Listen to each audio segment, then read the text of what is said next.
Новосибирская самбистка Алинда Храпунова стала лучшей на первенстве страны среди молодежи. А в начале февраля ей предстоит бороться во всероссийском турнире, который станет отборочным на первенство мира и Европы. В конце прошлого года она стала сильнейшей в мире. В наступившем году главная задача – отстоять титул. С чемпионкой встретился Михаил Якимов. Алинда, ну как съездила? Довольна результатом на первенстве России? Съездила я очень хорошо, как всегда, довольна результатом. Моя опять золотая медаль, как обычно. Все супер, все понравилось.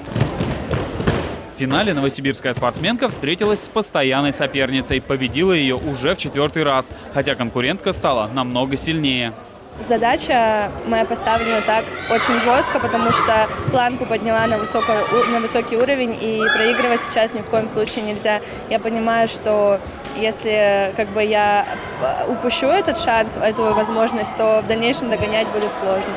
Прошлый год, по-моему, стал самым успешным на данный момент в твоей карьере. Все ли удалось сделать, что было задумано? Я выиграла первенство России до 23 лет, первенство России по своему году, куда отобралась в Тбилиси на первенство мира, которое я тоже выиграла.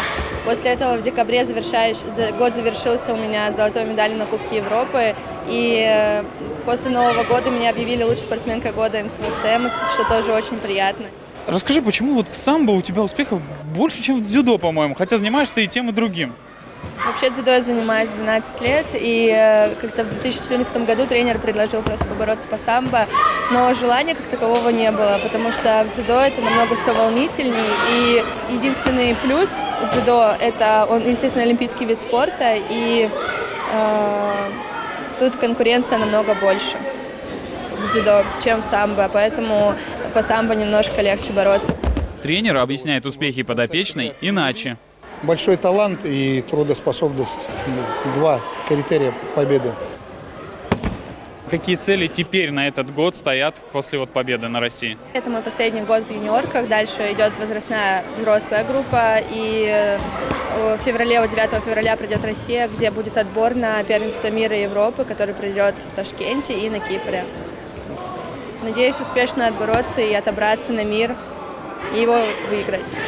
А пока спарринги на тренировке. Соперница еще одна известная самбистка и дзюдоистка Тамара Лещенко. Девушки частенько отрабатывают приемы будущих схваток друг с другом. А потом на крупных соревнованиях собирают медали, каждая в своей весовой категории. Борьба – это как смысл жизни. Я думаю, что я люблю оба вида спорта, и я в них все люблю. Михаил Якимов, Денис Савинский, Новосибирские новости.